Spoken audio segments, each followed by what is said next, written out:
Hello दोस्तों, स्वागत है आपका फास्ट आईएएस एकेडमी के ऑनलाइन प्लेटफॉर्म पर। जैसा कि हम पढ़ने जा रहे हैं एमपी ज्योग्राफी, तो उसी की श्रृंखला में हमारा नेक्स्ट लेक्चर है आज का, मध्य प्रदेश में वर्षा। तो हम देखेंगे मध्य प्रदेश में वर्षा क्या है, कैसे है, क्या इससे संबंधित क्वेश्चन हमारे पीएससी एग्जाम में आ सकते हैं और क्या प्रीलिम्स में इसका महत्व है, तो देखेंगे। प्रीवियस ईयर में अगर देखा जाए तो हर साल एक ना एक क्वेश्चन आपका मध्य प्रदेश की वर्षा से जरूर आता है। आप भले ही 2023 का पेपर देख लीजिए, उसमें भी एक क्वेश्चन पूछा गया है। तो ऐसे हम इसको देखेंगे, मध्य प्रदेश में वर्षा। देखिए, आप सबसे पहले मैप देख लीजिएगा कि मध्य प्रदेश में वर्षा किस क्षेत्र में, लगभग किस एरिया में, कहाँ ज़्यादा होती है, कहाँ कम होती है। तो आप देखिए, ये हमारा जो मध्य भारत का पठार है, हमने ज्योग्राफी में पढ़ा था पठारों का डिवीजन में, मध्य प्रदेश के भौतिक विभाजन में, कि ये हमारा किस एरिया में आता है, मध्य भारत के पठार में आता है। तो यह एरिया हमारा निम्न वर्षा वाला क्षेत्र है। कैसा क्षेत्र है ये हमारा? निम्न वर्षा वाला क्षेत्र। और देखिए, जो मध्य प्रदेश में सबसे कम वर्षा वाला स्थान है, तो आप देखिए यहाँ पर हमने लिखा है न्यूनतम वर्षा कहाँ होती है, गोहद, जो कि हमारा कहाँ पर है, भिंड डिस्ट्रिक्ट में है। तो ये आपका एक क्वेश्चन है जो आपके प्रीवियस ईयर में आ चुका है। तो ऐसे ही हमें क्वेश्चन करने हैं। और इसके बाद देखिए, ये निम्न वर्षा वाला क्षेत्र है, यहाँ औसत वर्षा होती है, ये औसत से कम, लेकिन इसके कुछ एरिया में देखो, ये पूरा डिवीजन के हिसाब से है। आप पर्टिकुलर ये मत सोचिएगा कि ये पूरा एरिया है कि मालवा के पठार में है। तो किसी किसी भाग में ज्यादा वर्षा होती है, किसी किसी भाग में कम होती है, तो वो एरिया के वाइज। और अगर इसको हम एवरेज रूप में देखें तो हम यहाँ पढ़ रहे हैं औसत। तो औसतीय वर्षा की बात चल रही है यहाँ पे, तो औसत से कम वर्षा वाला क्षेत्र है। और ये देखिए, ये वाला पोर्शन हमारा औसत से अधिक वर्षा वाला क्षेत्र है ना, कि यहाँ पे आपकी वर्षा की मात्रा क्या होगी, सबसे ज्यादा होगी, अदर देन अन्य पार्ट ऑफ एमपी। और ये देखिए, आपका सर्वाधिक वर्षा वाला क्षेत्र क्या है, आपका पचमढ़ी। यहाँ पे आपकी लगभग 200 सेंटीमीटर से भी अधिक वर्षा होती है।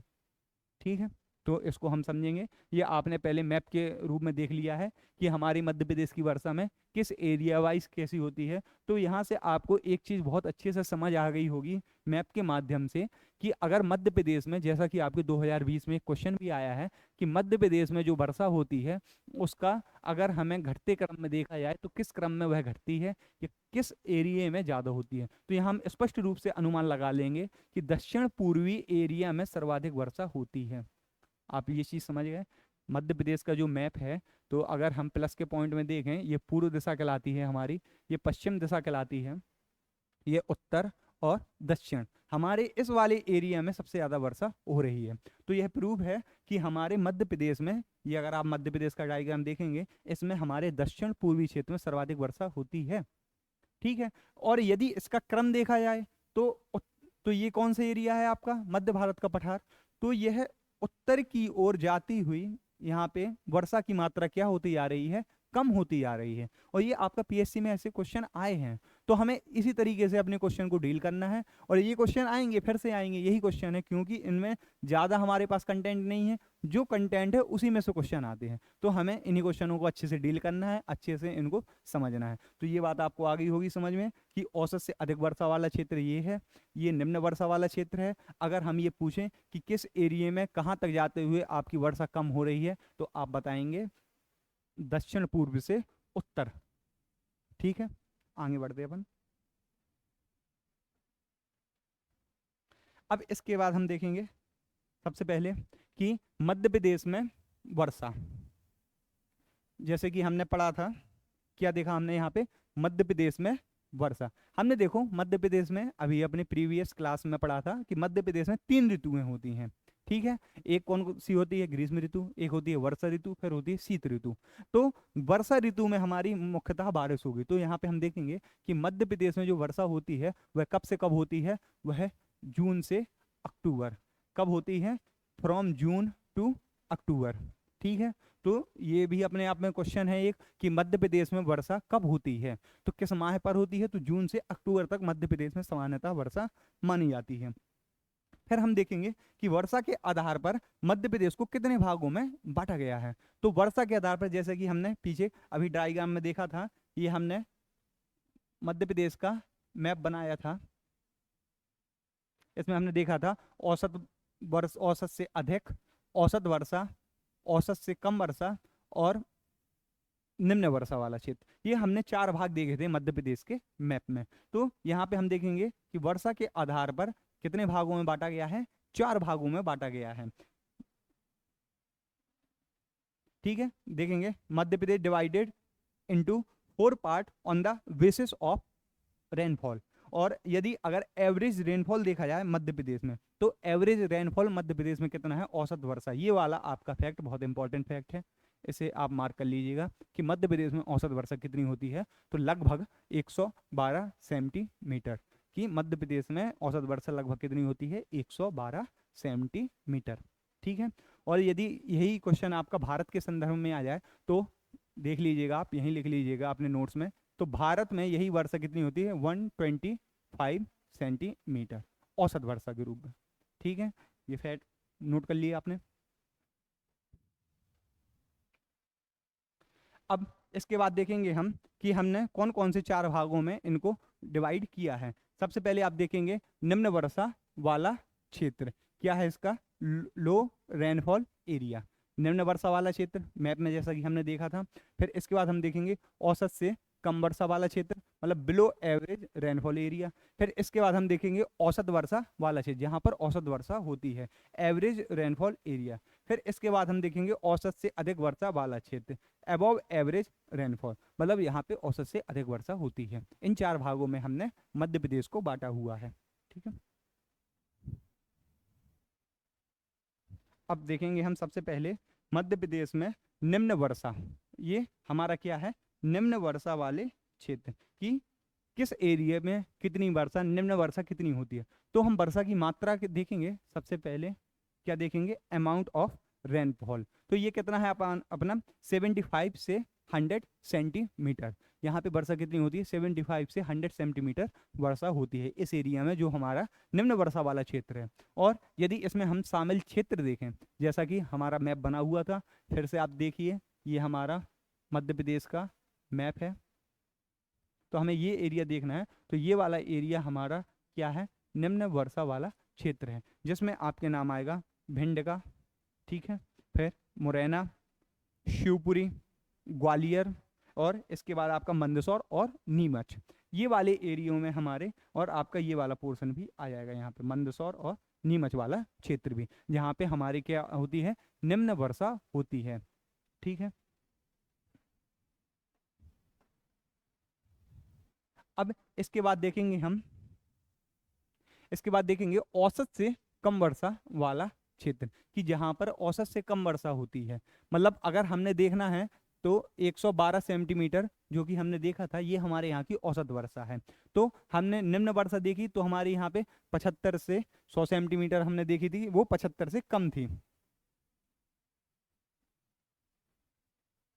हाँ, यहाँ आप एक चीज देखिएगा, ये 75 से 100 सेंटीमीटर नहीं है, यहाँ आप सुधार कर लीजिएगा, यहाँ पर लगभग आपकी 75 सेंटीमीटर क्या है, वर्षा है। कितनी वर्षा है हमारी, 75 सेंटीमीटर या इससे कम। और जो आपकी ये कैसी वर्षा है, हमारी निम्न वर्षा है, जहाँ पे 75 सेंटीमीटर से कम हमारे यहाँ पे क्या होती है, वर्षा होती है। तभी तो यहाँ पे कौन सा अपना एरिया है सबसे निम्न वर्षा वाला, गोहद, जो कि आपके किस डिस्ट्रिक्ट में है, भिंड डिस्ट्रिक्ट में आपका है ये। ठीक है, अब इसके बाद हम देखेंगे औसत से कम वर्षा वाला क्षेत्र। औसत से कम वर्षा वाले क्षेत्र में हम देखेंगे कि यहाँ पर वर्षा की मात्रा लगभग कितनी है, 75 से 100 सेंटीमीटर। तो हम अनुमान लगाना है हमें कि हमारी औसत वर्षा कितनी है, 112 सेंटीमीटर है। तो ये एक निम्न वर्षा है, वो हमारे 75 से कम है। ठीक है, ये वाली आपकी 75 से कम है आपकी। अब इसके बाद हम देखेंगे अगली आपकी होगी 75 से 100, ये आपकी कैसी वर्षा वाली क्षेत्र है, औसत से कम, क्योंकि ये औसत से तो कम ही है, क्योंकि औसत हमारी 112 सेंटीमीटर है। ठीक है, तो इसकी मात्रा कितनी हो गई हमारी, 75 से 100 सेंटीमीटर हो गई। और यहीं अगर शामिल क्षेत्र देखा जाए हमारा, तो ये आपका छतरपुर भी शामिल है इसमें, टीकमगढ़ भी शामिल है आपका, पन्ना, सतना, सीधी। और जबकि हमने मैप में भी देखा था कि कुछ हमारा क्या है, जो आपके पश्चिम एरिया में हमारा जो चित्र बना हुआ था, यहाँ पे हमने डिस्कस किया था, तो यहाँ के कुछ पोर्शन ऐसे हैं जहाँ पे निम्न वर्षा होती है। ठीक है, मतलब औसत से कम वर्षा होती है वहां पे। तो ये वाले एरिया के हमारे एक दो बिंदु आ जाएंगे कि यहाँ पे हमारी क्या होती है, वर्षा होती है, जो कि डिस्ट्रिक्ट के अकॉर्डिंग है। ठीक है, फिर इसके बाद हम देखेंगे क्या लिखा है इसमें, रेनफॉल अमाउंट 75 से 100 सेंटीमीटर, और एरिया कवर्ड आपका छतरपुर, टीकमगढ़, पन्ना, सतना आदि।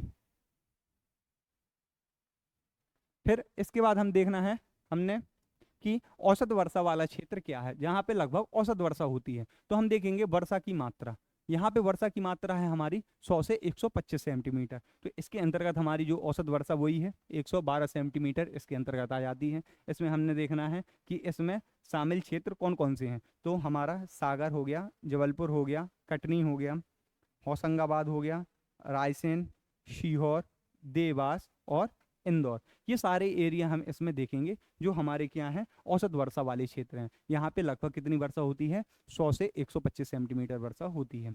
ठीक है, अब इसके बाद हमने देखना है कि औसत से अधिक वर्षा वाले क्षेत्र कौन से हैं। तो जैसा कि हमने मैप में पढ़ा था कि औसत से अधिक वर्षा कहाँ पर होती है, तो आपके दक्षिण पूर्वी भाग पर होती है। तो यहाँ पे वर्षा की मात्रा लगभग 125 से 150 सेंटीमीटर होगी। और इसमें शामिल क्षेत्र आपका देखो, वही दक्षिण पूर्वी भाग में आप देखिए कौन से क्षेत्र शामिल हैं आपके। देखो, जो आपकी अगर स्पष्ट रूप से देखा जाए तो आपके दो ही इसमें क्वेश्चन आते हैं, एक कि सर्वाधिक वर्षा वाले क्षेत्र और न्यूनतम वर्षा वाले क्षेत्र, ये इसके प्रमुख हैं। जो आपकी औसत वर्षा या औसत से कम वर्षा होती है, इनमें आप में बहुत सारी विवादित चीज भी मिलेंगी। एरिया कुछ ये भी बताएगा आपका, ये एरिया कुछ ये भी बताएगा, पर आपको मुख्यतः फोकस करना है इन दो क्वेश्चनों पे कि यहाँ पे सबसे कम वर्षा वाले क्षेत्र कौन से हैं और सबसे अधिक वर्षा वाला क्षेत्र कौन सा है। और इसके साथ साथ हमें इसका यह क्रम याद रखना है कि किस एरिया से किस एरिया पे जाने पर हमारे यहाँ पे वर्षा कम होती है या ज़्यादा होती है। जैसे अगर हम उत्तर दक्षिण से उत्तर की ओर जाएं, तो हमने बताया था जैसे आपको स्टार्ट में कि यहाँ पे वर्षा की मात्रा कम होती है।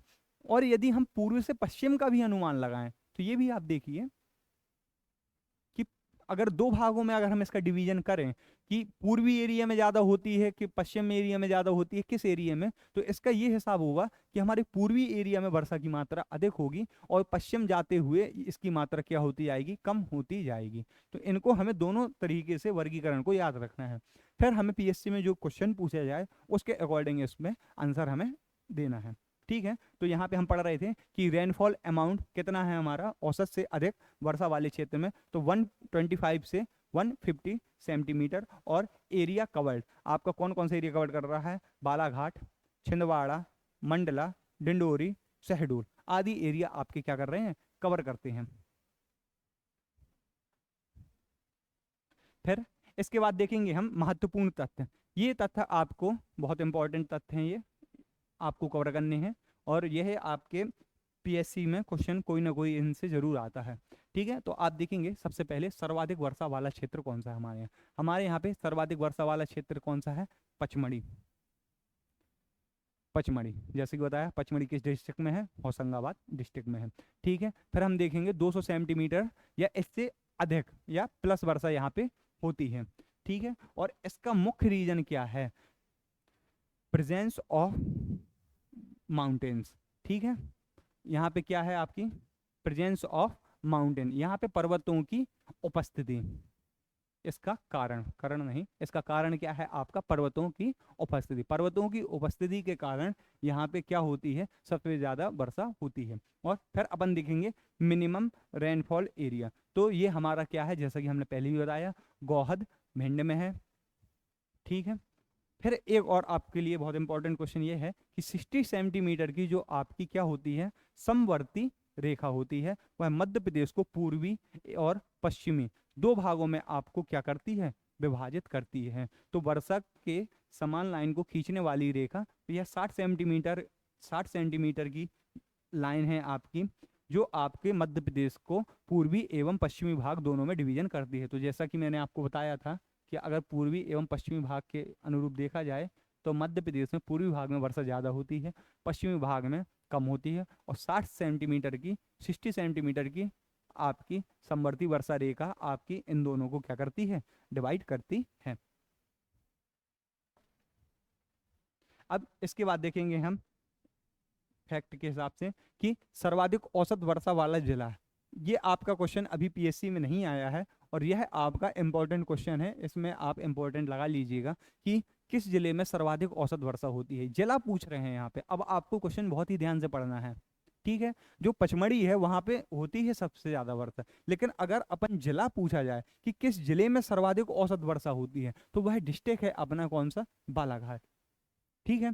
Balaghat the district with the highest average rainfall, औसत से अधिक वर्षा होती है, या औसत वर्षा वाला सर्वाधिक क्षेत्र कौन सा है। और यदि वहीं न्यूनतम वर्षा वाला जिला देखा जाए, किस डिस्ट्रिक्ट में सबसे कम वर्षा होती है, तो वह डिस्ट्रिक्ट है हमारा भिंड। भिंड डिस्ट्रिक्ट में हमारी वर्षा क्या होती है, सबसे कम होती है। और वहीं यदि देखा जाए कि मध्य प्रदेश के किस भाग में, तो हम देखेंगे मध्य प्रदेश के पूर्वी भाग में सर्वाधिक वर्षा होती है। यदि और स्पेसिफिक पूछा जाए आपसे, तो आप दक्षिण पूर्वी देखिएगा। अगर आपके पास ऑप्शन है दक्षिण पूर्वी भाग, तो आप देखिएगा, जैसे कि हमने मैप में अभी देखा था कि यह हमारा मध्य प्रदेश है और इस एरिया में हमारी कैसी होती है, वर्षा सर्वाधिक होती है। तो अगर आपसे पूर्वी भाग पूछा जाए तो भी आपका सही है, अगर आपसे दक्षिण पूर्वी पूछा जाए तो वो मोर आपका इफेक्टिव है ना। तो ये आपका सबसे उचित आंसर होगा कि दक्षिण पूर्वी, ठीक है। अगर सिर्फ दक्षिणी दिया जाए तो यह नहीं आएगा आपका आंसर, दक्षिण पूर्वी में यह आएगा, ठीक है। अब इसके बाद देखें हम यदि कि मध्य प्रदेश में जो वर्षा होती है, वर्ष नहीं यहाँ पे वर्षा होगा, ठीक है, ठीक है। Rainfall in Madhya Pradesh comes from both branches of the south west monsoon. जो मध्य प्रदेश में वर्षा होती है वह आपकी दक्षिण पश्चिम मानसून की दो शाखाओं से होती है।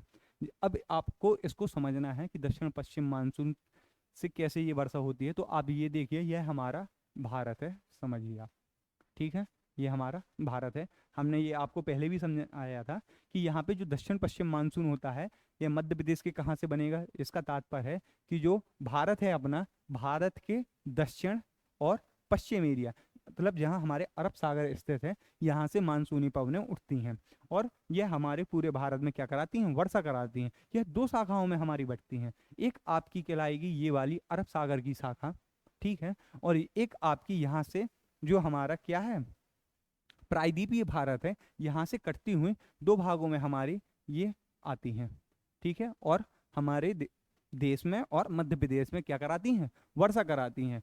तो मध्य प्रदेश में यदि वर्षा देखी जाए तो हमने क्या पढ़ा है, मध्य प्रदेश में वर्षा दक्षिण पश्चिम मानसून की दोनों शाखाओं से होती है। यदि संपूर्ण मध्य प्रदेश में देखा जाए तो कहीं ना कहीं आपकी अरब सागर शाखा से वर्षा भी होती है और बंगाल की खाड़ी शाखा से भी होती है। ये आप समझ गए होंगे कि ये अगर हमारा जो हम देखा था भारत है, ये हमारा यहाँ पे क्या है, अरब सागर स्थित है और यह हमारी बंगाल की खाड़ी स्थित है, ठीक है। तो अगर दक्षिण पश्चिम मानसून हमारा जो बनता है वर्षा ऋतु के समय, तो यहाँ से जो निकल के वर्षा आती है और सीधे हमारे इफेक्ट करती है, तो ये आपकी बंगाल की खाड़ी की शाखा कहलाएगी। और यही जब यहाँ से आपके प्रायद्वीपीय भारत से टकराकर जो बढ़ती है आपकी मानसूनी हवाएं और हमारे इस तरफ से बंगाल की खाड़ी से होकर आती हैं, तो ये आपकी कैसी कहलाएंगी, वर्षा, ये आपकी बंगाल की खाड़ी शाखा से वर्षा कहलाएंगी। फिर हम देखेंगे पहली शाखा क्या लिखा है आपका, अरब सागर शाखा, ठीक है, ठीक है। फिर इसके बाद हम देखेंगे बंगाल की खाड़ी शाखा, second branch bay of Bengal. समझ में आ गया आपको, आगे बढ़ते हैं हम। अब इसके बाद देखेंगे कि मध्य प्रदेश के पश्चिमी भाग में, अब देखिए आप एक चीज लगाइए, ये हमारा जैसे भारत है और यह हमारा इसमें स्थित मध्य प्रदेश है, ठीक है। अब यहाँ पे हम देखिएगा, हमने दो प्रकार की शाखा की बात की है कि एक हमारी जो वर्षा होती है, यहाँ बना है हमारा दक्षिण पश्चिम मानसून, यहाँ से जो आपकी मानसूनी पवनें उठी हैं जो यहाँ से ऊपर उठती हैं। तो आप देखिए जो हमारे ये वाली वर्षा होगी, तो मध्य प्रदेश का जो पश्चिमी भाग होगा ऑब्वियसली वहाँ पे कहाँ से बारिश होगी, तो ये आप कॉमन सेंस से भी बता सकते हैं कि जो अरब सागर की शाखा होगी वहाँ से हमारी क्या होगी, मानसूनी पवनों के द्वारा यहाँ पे क्या होगी, वर्षा होगी। तो अगर आपसे पूछा जाए मध्य प्रदेश के जो वेस्टर्न पार्ट है उसमें, the western part of Madhya Pradesh receive rainfall from the Arabian sea branch. ये आप कॉमन सेंस से बहुत अच्छे से लगा सकते हैं अगर आपकी ये वाला कॉन्सेप्ट क्लियर हो गया हो तो, कि हमारी जो मानसूनी पवनें हैं वो यहाँ से बनती हैं और यहाँ से आपकी मानसूनी हवाएं उठती हैं, जो कि उठकर यहाँ से दो भागों में बढ़ जाती हैं। एक भाग ये जाएगा और एक भाग बंगाल की खाड़ी शाखा से जाएगा। तो आपकी जो अरब सागर शाखा है वह आपके मध्य प्रदेश के किस भाग को प्रभावित करेगी? आपके पश्चिमी भाग को प्रभावित करेगी। तो यह आपको समझ में आ गया होगा, और अगर पेपर में आए तो आप यह क्वेश्चन में जरूर टिक लगाइएगा। अब इसके बाद देखेंगे मध्य प्रदेश के जो दक्षिण पूर्वी भाग है। अब वही बात हो गई, यहाँ पे हमारी दक्षिण पूर्वी भाग, जैसा कि अभी हमने पढ़ा था, दक्षिण पूर्वी भाग में क्या होती है? सर्वाधिक वर्षा होती है। तो मध्य प्रदेश के दक्षिण पूर्वी भाग पर बंगाल की खाड़ी शाखा से वर्षा होती है। यह आपका एमपीपीएससी 2024 में यह आपका क्वेश्चन आया था। बहुत लोगों का यह गलत हो गया था। तो आपको जैसे मैं बताया कि यहाँ से बंगाल की खाड़ी शाखा से जाती है और वर्षा होती है, तो आप देखिएगा ये वाला पोर्शन हमारा इस एरिया से वर्षा पर आने में सबसे पहले पड़ेगा। थोड़ा मैप आपका और अरेंज हो सकता है, पर आपको समझाने के लिए यही है। तो आप समझिएगा, यहाँ से जो वर्षा आएगी वह इस एरिया को ज़्यादा प्रभावित करेगी।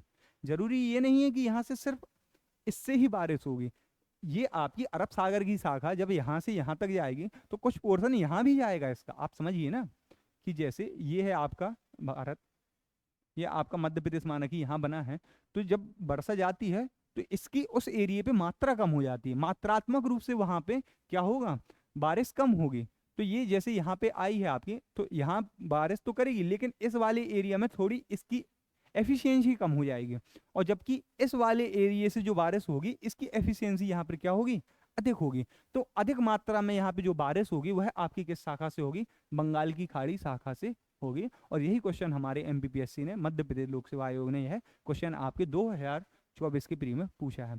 तो जैसा कि मैंने आपको बताया कि थोड़े से कॉन्सेप्ट की वजह से हमारे जो ये क्वेश्चन आएंगे ये आ जाते हैं आपके, इनको हमें देखना है। ठीक है, कि हमें कैसे डील करना है। फिर से हम एक बार इसको रिवीजन करेंगे। क्या है कि जो हमारा यह मध्य प्रदेश बना है, मध्य प्रदेश का जो हमारा ये पश्चिमी भाग है, इसमें किस शाखा से वर्षा होती है? अरब सागर शाखा से वर्षा होती है। और जो हमारा दक्षिण पूर्वी भाग है, इसमें जो वर्षा होती है सर्वाधिक, मतलब जो आपकी माना कि जैसे हमने माना कि यहाँ पे 150 सेंटीमीटर बारिश हुई, तो 150 सेंटीमीटर में 100 से ज़्यादा अधिक, मतलब 125 सेंटीमीटर लगभग जो वर्षा होगी वो आपकी बंगाल की खाड़ी शाखा से होगी। और जो 25 सेंटीमीटर लगभग वर्षा होगी वो किससे होगी? आपकी लगभग अरब सागर शाखा से। कहने का मतलब ये है कि क्वांटिटी वाइज इसकी ज़्यादा मात्रा होगी। ठीक है। और दक्षिण पूर्वी भाग में उत्तर पश्चिम की ओर जाने पर वर्षा में कमी आती है। जैसा कि मैंने आपको प्रारंभ में ही बताया था कि जो हमारा मध्य प्रदेश का मैप है, इसके दक्षिण पूर्वी भाग में सर्वाधिक वर्षा होती है। और यदि हम क्रम देखें कि वर्षा की मात्रा कहाँ जाने पर कम होती जाएगी, तो हम इसमें उत्तर और पश्चिम की ओर, उत्तर पूर्व नहीं उत्तर पश्चिम की ओर, इस वाले एरिया में जाते जाएंगे तो हमारे वर्षा की मात्रा क्या होती जाएगी? धीरे धीरे कम होती जाएगी। The western part of Madhya Pradesh receive rainfall from Arabian sea. और फिर इसके बाद हम देखेंगे the south eastern part of Madhya Pradesh receive rainfall from the bay of Bengal branch in, ये आया था आपका एमपीपीएससी 2024 में। और rainfall declares as move from south eastern to north west. ठीक है। अब इसके बाद देखेंगे हम और महत्वपूर्ण फैक्ट और क्या क्या है हमारे, कि मध्य प्रदेश में आपकी क्या होती है? शीत ऋतु होती है। आपने भी देखा होगा इंदौर में अगर आप रहे होंगे, तो यहाँ पे शीत ऋतु में आप देखेंगे अभी भी जब शीत ऋतु आएगी तो वहाँ पश्चिमी विक्षोभ के कारण भी क्या होती है? वर्षा होती है। क्या होती है? पश्चिमी विक्षोभों के कारण यहाँ पे क्या होती है? वर्षा होती है। और शीत ऋतु में आने वाली इस वर्षा को आपके यहाँ पे स्थानीय भाषा में क्या बोला जाता है? मावठ। मावठ, या कहीं कहीं इसको मावठा भी बोला जाता है। दोनों शब्द मिलते हैं क्या, या तो इसको मावठ कहते हैं या इसको मावठा भी कहते हैं। ठीक है। The rainfall in Madhya Pradesh occurred due to the western disturbance in winter season. और rainfall in winter season is called mawath. ठीक है। अब इससे हमारी वर्षा कंप्लीट हुई। वर्षा में हमने देखा कि सर्वाधिक वर्षा मध्य प्रदेश के किस क्षेत्र में हुई? मध्य प्रदेश में किस एरिया से किस एरिया तक जाने पर हमारी वर्षा की मात्रा में कमी होती है? कौन सी रेखा मध्य प्रदेश को पूर्वी एवं पश्चिमी भागों में 2 सेंटीमीटर से बांटती है? ठीक है। और ऐसे ही हमने सारे क्वेश्चन देखे, किस एरिया में सबसे ज़्यादा वर्षा होती है, किस एरिया में कम होती है, और किस जिले में सबसे ज़्यादा होती है और किस जिले में भी सबसे कम होती है। ऐसे हमने बहुत सारे फैक्ट आपको कवर किए हैं। अब इसके बाद हम नेक्स्ट टॉपिक पढ़ेंगे मध्य प्रदेश की मिट्टी। जैसा कि जब मैंने आपको वो पढ़ाया था, स्टार्ट में पठार पढ़ा रहा था, तो मैंने आपको बताया था कि एक क्वेश्चन मध्य प्रदेश की मिट्टी से हर साल आपकी प्री में एग्जाम में आता है। आप किसी भी साल का प्री एग्जाम आप देख लीजिए, या तो काली मिट्टी से संबंधित कोई प्रश्न आएगा, है ना, या किस एरिया में कौन सी मिट्टी पाई जाती है ये आएगा।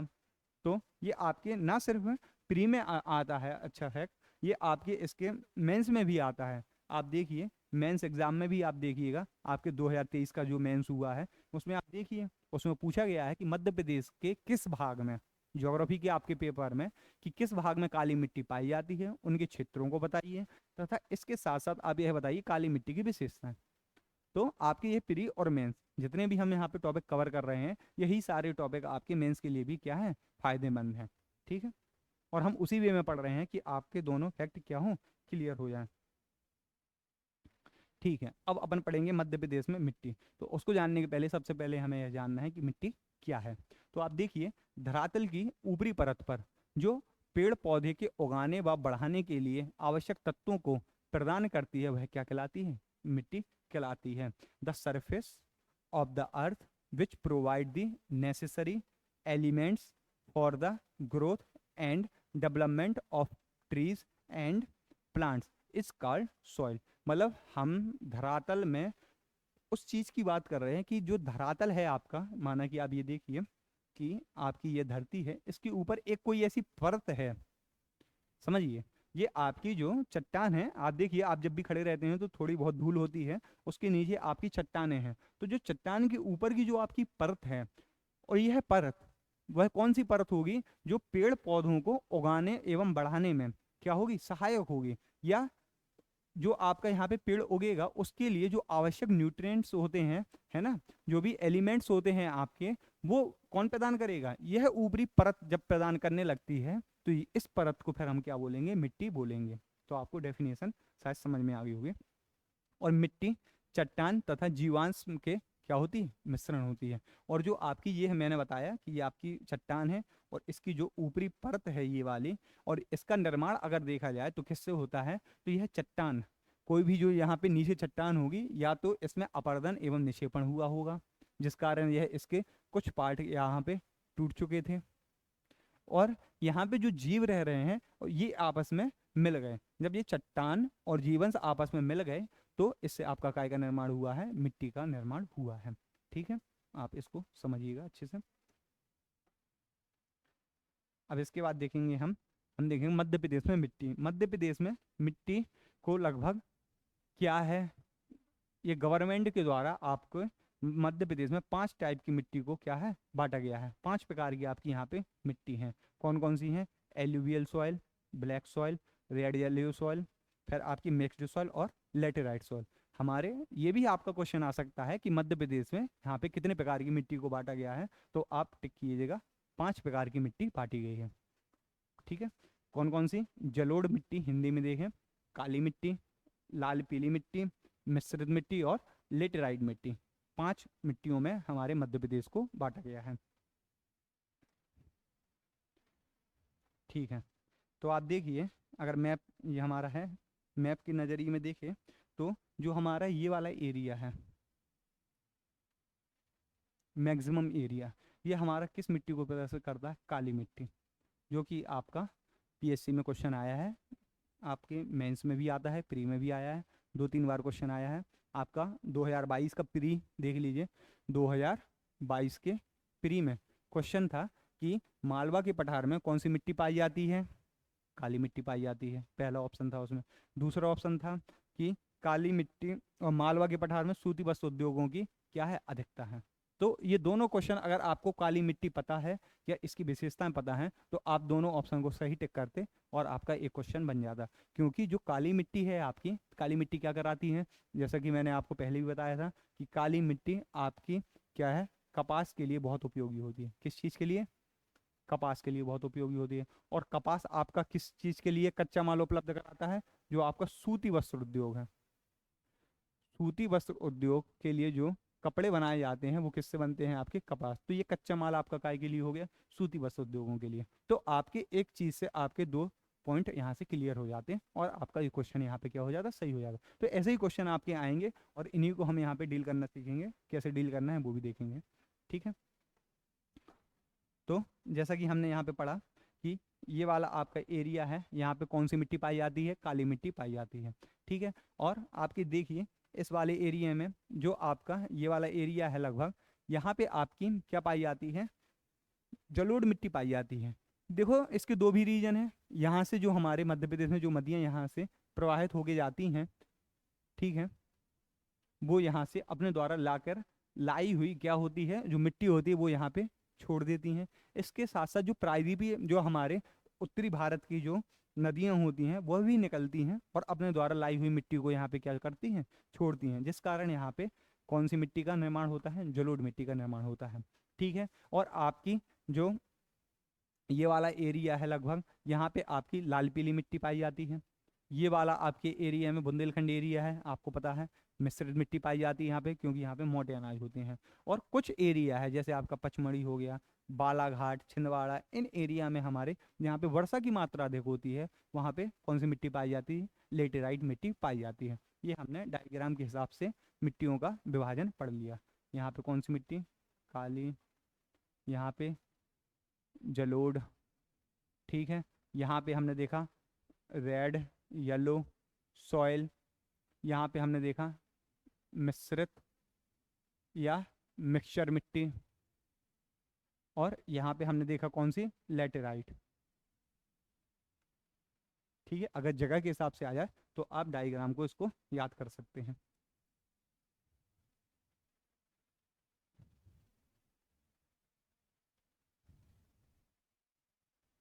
ठीक है, अब सबसे पहले हम देखेंगे जलोढ़ मिट्टी को, कौन सी? Alluvial soil.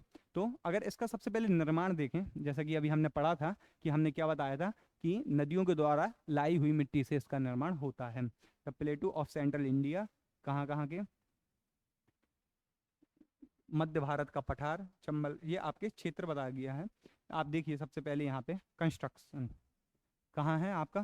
From soil brought by the river, आपकी नदियों के द्वारा लाई गई मिट्टी से इसका क्या होता है? निर्माण होता है। और इसका अब क्षेत्र देखेंगे, देखो अगर अपने यहाँ पे नर्मदा नदी भी है, फिर जो नदियों के आसपास का एरिया होगा वहाँ की आप भी की कौन सी मिट्टी का निर्माण? जलोढ़ मिट्टी वहाँ पे भी होगी। आप देखिए मध्य भारत का पठार, जैसा कि हमने मैप में देखा कि आपके उत्तरी क्षेत्र में, ये है आपका मैप, तो आपकी ये नदियाँ यहाँ से जा रही हुई और यहाँ पे एल्यूवियल सॉइल आपकी इकट्ठी करती हैं। तो आपका मध्य भारत का पठार हो गया, या वही आपकी चंबल घाटी क्षेत्र हो गया, क्योंकि ये आपकी चंबल नदी यहाँ से निकलती हुई, यहाँ से जाती हुई, आपकी राजस्थान से होती हुई यहाँ पे जाके निकलती हुई यहाँ से मिल जाती है। ठीक है, फिर आप देखेंगे इसमें कौन कौन से क्षेत्र होंगे। भिंड हो जाएगा आपका, शिवपुरी, ग्वालियर,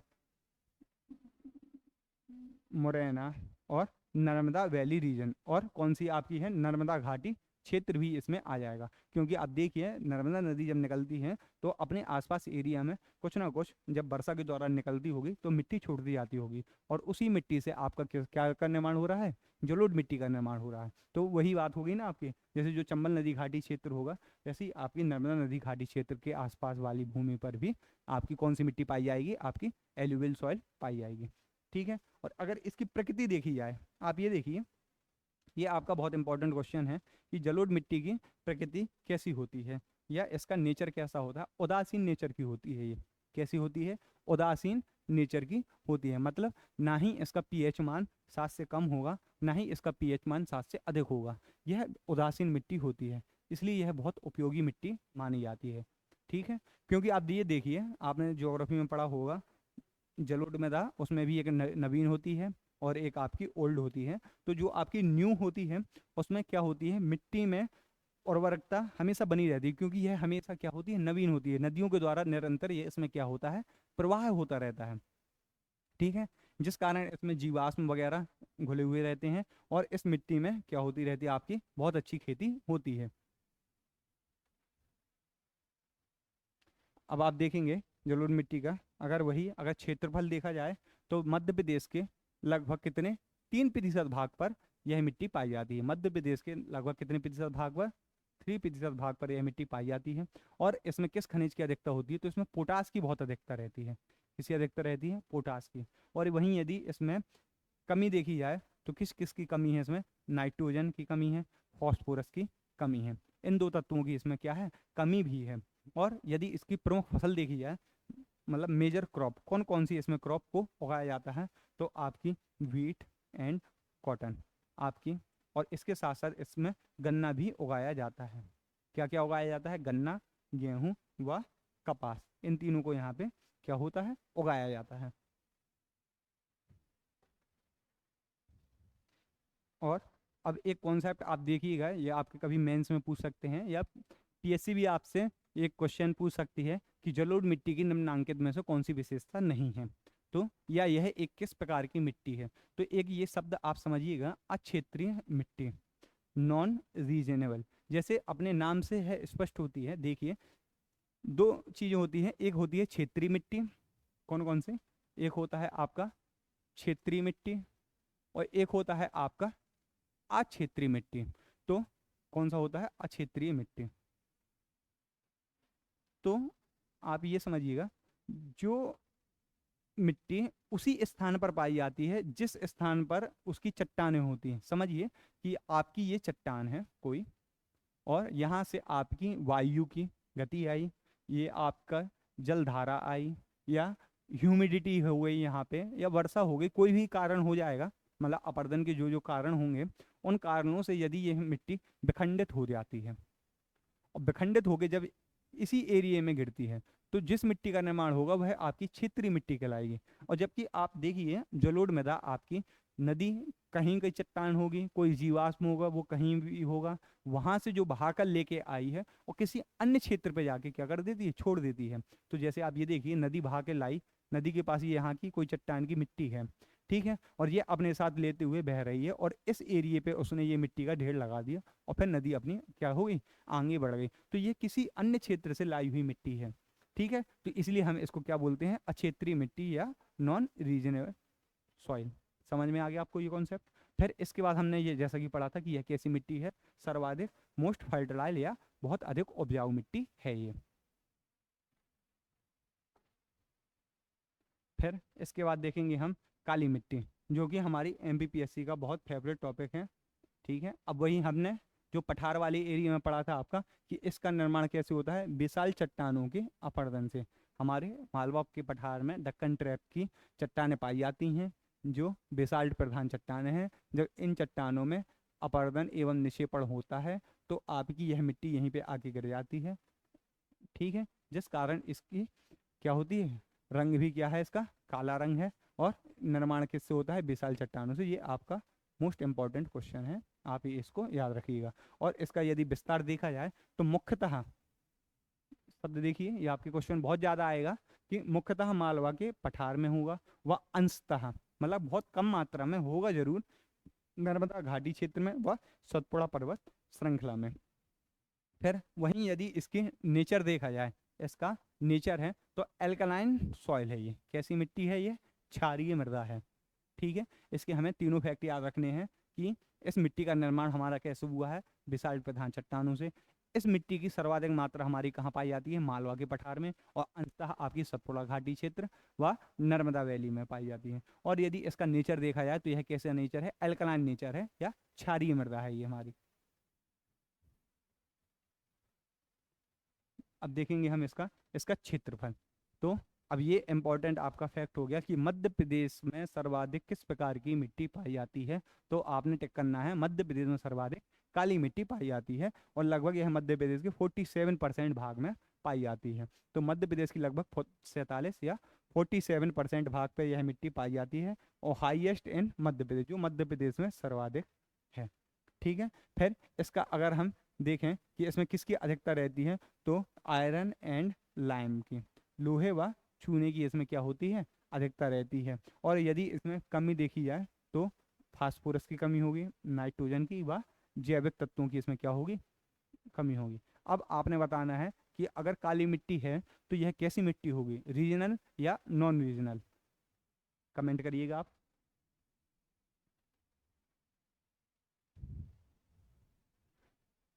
अब देखेंगे हम इसके अंतर्गत कौन सी प्रमुख फसलें हैं। जैसा कि हमने बताया था कि यहाँ पे कैसी प्रमुख फसल कौन सी होगी, कपास। फिर हमने देखना है कि मालवा की पठार में सर्वाधिक आपकी सोयाबीन का उत्पादन होता है।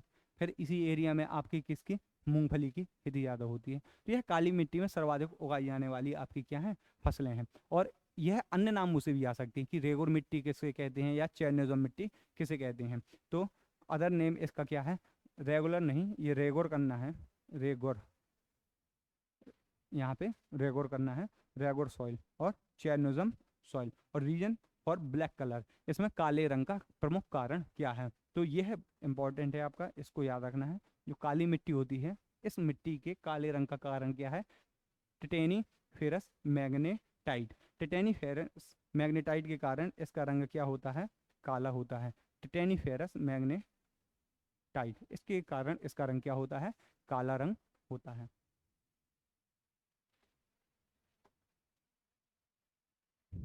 अब इसके बाद देखेंगे फिर हम कि मध्य प्रदेश में काली मिट्टी का वर्गीकरण। अब ये देखेंगे हम कि मध्य प्रदेश में जो काली मिट्टी पाई जाती है उसका वर्गीकरण कैसा है। देखो जैसा कि मैंने आपको बताया था, यह क्वेश्चन हमारे 11 नंबर में आया था।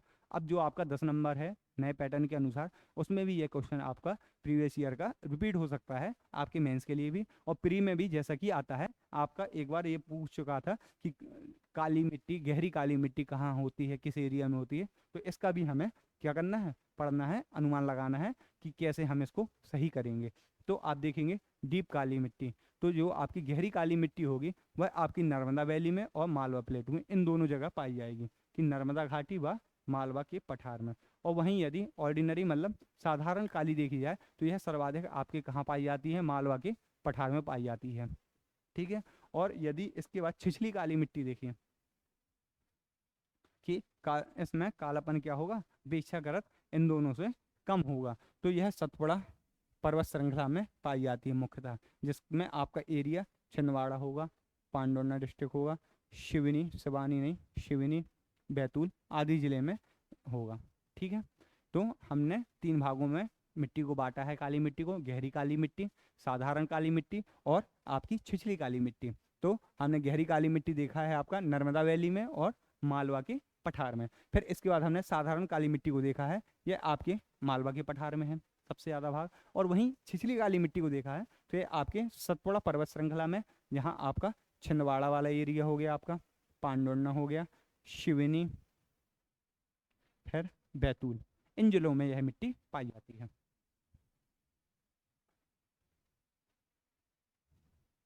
फिर इसके बाद हमने देखना है लाल, फिर इसके बाद काली मिट्टी में हमने देखना है कि इसकी क्या है, संग्रहण क्षमता या जल ग्रहण क्षमता क्या होती है, बहुत अधिक होती है।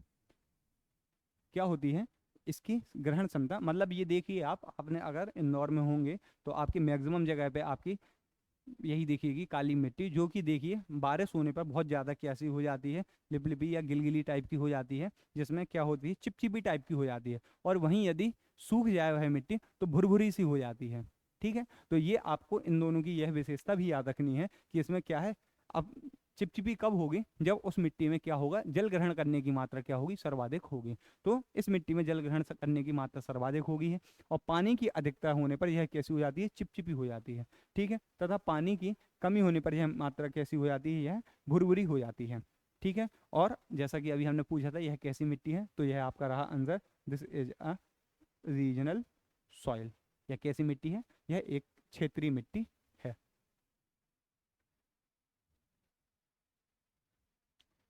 अब इसके बाद हम देखेंगे आपकी कौन सी मिट्टी आ गई, लाल पीली मिट्टी। अब इसका हमें सबसे पहले यह देखना है इसका निर्माण या फॉर्मेशन कैसे हुआ है, by broken erosion of granite and gneiss rock. यह आपकी ग्रेनाइट एवं नीस की चट्टानों के अपरदन से हुआ है। हमने क्या पढ़ा अभी, इसके पहले हमने पढ़ा था कि जो आपकी काली मिट्टी होती है उसका निर्माण कैसे हुआ है, उसका निर्माण आपका हुआ है बेसाल्ट प्रधान चट्टानों के अपरदन से। ठीक है, कौन सी चट्टान, बेसाल्ट प्रधान। और वहीं अगर हम कौन सी मिट्टी की बात करेंगे, रेड येलो सॉइल की बात करेंगे, तो इसका निर्माण आपका कैसे होगा, ग्रेनाइट एवं नीस की चट्टानों के क्या से, अपरदन से। और वहीं हमने जलोढ़ मृदा पढ़ा था, तो उसका निर्माण हमने देखा था कि नदियों के द्वारा लाई हुई क्या से, मृदा से या बालू से उसका निर्माण हुआ है। और वहीं यदि हम इसका एक्सटेंस देखें तो हमने स्टार्ट में मैप में देखा था, देखिए अब वहीं हम अगर फिर से आपका मैप बनाएं तो हमने देखा है कि इस वाले एरिया में मैक्सिमम हमारी कौन सी है, एल्यूवियल सॉइल है। इस वाले एरिया में हमारी कौन सी सॉइल है, ब्लैक सॉइल है। इस वाले एरिया में अब हम पढ़ रहे हैं कौन सी, आपकी लाल पीली मिट्टी या रेड येलो सॉइल। ठीक है, तो यह आपकी कहाँ पाई जाती है, प्लेटू और बघेलखंड में। बघेलखंड के पठार में इस मिट्टी की मात्रा क्या होती है, सर्वाधिक होती है। और अब यह हम इसके दो नाम पढ़ रहे हैं, कौन सा, एक रेड येलो सॉइल, मतलब यह मिक्स होती है। तो कब क्या होता है, रेड रंग अगर इसका देखा जाए तो यह किस कारण होता है, ड्यू टू फेरिक ऑक्साइड। जब फेरिक ऑक्साइड होता है इसके कारण यह इस मिट्टी की मात्रा क्या हो जाती है, लाल रंग की हो जाती है। वहीं इसका येलो रंग कब हो जाता है, जब इस लाल मिट्टी में या फेरिक ऑक्साइड में आपकी पानी की मात्रा यह क्या हो जाता है, ये जल योजन के कारण या इसमें पानी की मात्रा जब हो जाती है तो यह इसका कलर कैसा हो जाता है, येलो हो जाता है। तो आपने समझना है कि यह लाल पीली मिट्टी, इसमें जो लाल रंग होता है वह किसके कारण होता है, आपका फेरिक ऑक्साइड के कारण होता है। और जब इसमें फेरिक ऑक्साइड में आपकी जल की मात्रा अधिक हो जाती है तो उस एरिया की मिट्टी आपकी कैसी हो जाती है, येलो सॉइल हो जाती है, जिस कारण यह मिट्टी लाल पीली मिट्टी के नाम से भी जानी जाती है। तो हमने देखा इसका निर्माण, इसका विस्तार, लाल रंग और पीले रंग का कारण। ठीक है, अब इसके बाद हमने देखना है कि इसकी प्रकृति की, इस मिट्टी की क्या होती है, प्रकृति कैसी होती है। तो यह अम्लीय से क्षारीय होती है, कभी यह अम्लीय होगी और अधिक मात्रा में यह जब इसमें जलायोजन वगैरह होगा तो कभी कभी यह कैसी हो जाती है, क्षारीय भी हो जाती है। तो कोई एक आंसर नहीं है, अम्लीय से क्षारीय भी होती रहती है ये। और इसमें यदि प्रमुख मेन क्रॉप देखा जाए तो इसकी मुख्य क्रॉप है आपकी राइस।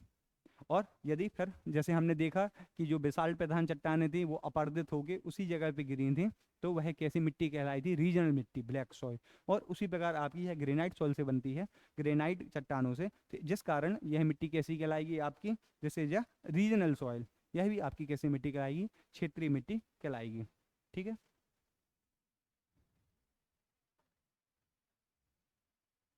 फिर इसके बाद हमने देखना है लेटेराइट सॉइल, कि लेटेराइट सॉइल क्या है, क्या इसकी विशेषता है। तो सबसे पहले हम देखेंगे निर्माण।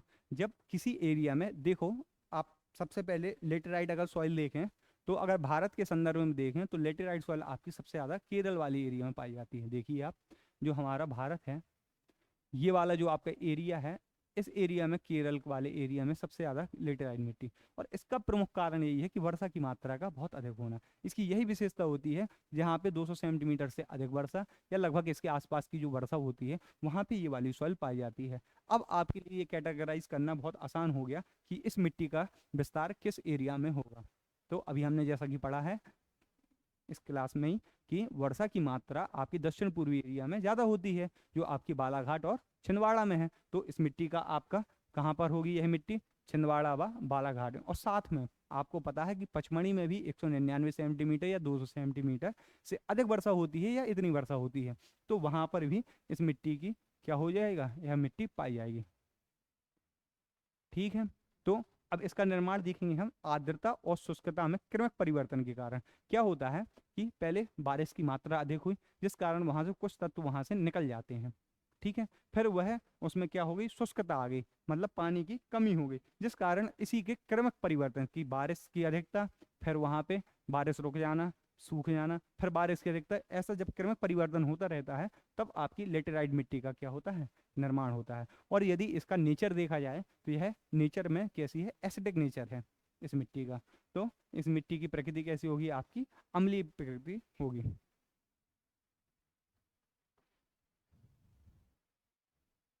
फिर देखना है हमने कि यह कैसी मिट्टी है, यह भी एक क्षेत्रीय मृदा है या रीजनल सॉइल है। हमने देखा कि उसी जगह, उसी एरिया में आपका क्या हो रहा है कि वर्षा की मात्रा की अधिकता के कारण, आर्द्रता व शुष्कता के कारण जो क्रमिक परिवर्तन होता रहता है, तब आपकी कैसी मिट्टी का निर्माण, लेटेराइट मिट्टी। तो इसलिए यह कैसी मृदा होगी, आपकी क्षेत्रीय मृदा होगी। और यदि इसमें फसल देखा जाए या फसल देखी जाए तो कौन सी, इसमें चाय चाय वगैरह, टी वगैरह की, चाय कॉफ़ी आदि की उत्पादन इसमें अधिक होता है। वैसे ओवरऑल नज़रिए से देखा जाए तो यह लेस फर्टाइल सॉइल है, यह एक कम उपजाऊ मृदा। और यदि सब सर्वाधिक उपजाऊ मृदा देखा है तो हमने सबसे पहले कौन सी देखी थी, जो मृदा पड़ी थी एल्यूवियल सॉइल, वह हमारे यहाँ की सर्वाधिक उपजाऊ मृदा है। फिर इसके बाद देखना है हमें कि मिश्रित मिट्टी, मिक्सचर सॉइल। मिक्सचर सॉइल मतलब इसका निर्माण कैसे हुआ है, इसका मतलब यह है, देखो हमने एक काली मिट्टी पड़ी, एक लाल पीली मिट्टी पड़ी। जब इन तीनों में आपस में क्या हो जाएगा, मिश्रण हो जाएगा, लाल पीली तथा काली मिट्टी, कौन कौन सी, from a mixture of red yellow and black soil. जब ये तीन मिट्टी आपस में मिल जाएंगी तब आपकी कौन सी मिट्टी का निर्माण होगा, मिश्रित मिट्टी का निर्माण होगा। और यदि इसका एक्सटेंशन देखा जाए, इसका विस्तार देखा जाए, तो बुंदेलखंड प्लेटू में आपका and some part of Baghelkhand plateau, ये मुख्यतः आपकी कहाँ पाई जाती है, बुंदेलखंड प्लेटू में पाई जाती है। और यह आपका क्वेश्चन आ भी सकता है कि बुंदेलखंड पर के पठार में किस प्रकार की मिट्टी पाई जाती है, तो हमने टिक करना है कि यहाँ पे कौन सी पाई जाती है, मिक्सचर सॉइल पाई जाती है। और कुछ भाग में मतलब सम पार्ट ऑफ बघेलखंड, कुछ भाग में आपके बघेलखंड की भी पाई जाती है, वो इतना इंपॉर्टेंट नहीं है, मुख्यतः आपका इंपॉर्टेंट है बुंदेलखंड प्लेटू। फिर इसके बाद यदि हम इसमें अधिकता देखें कि किस चीज़ की अधिकता है, तो इसमें हम देखना है हमने आयरन, इसमें आयरन की अधिकता होती है। किसकी अधिकता, आयरन की अधिकता होती है। फिर इसके बाद देखेंगे हम कि इसमें कमी क्या की होती है, तो इसमें कमी होती है हमारी नाइट्रोजन की, फॉस्फोरस की और ऑर्गेनिक मैटर या कार्बनिक पदार्थ की, इसमें क्या होती है, कमी होती है। और यदि इसमें प्रमुख फसल देखी जाए, जैसा कि हमारे बुंदेलखंड में होती है ज्वार की, बाजरा की और मोटे अनाज की, इन ये हमारे यहाँ की क्या होती हैं, प्रमुख फसलें होती हैं। ठीक है,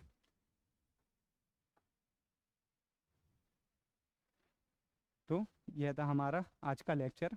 ठीक है, धन्यवाद। हमारे फास्ट IAS एकेडमी के प्लेटफॉर्म पर यूं ही बने रहें।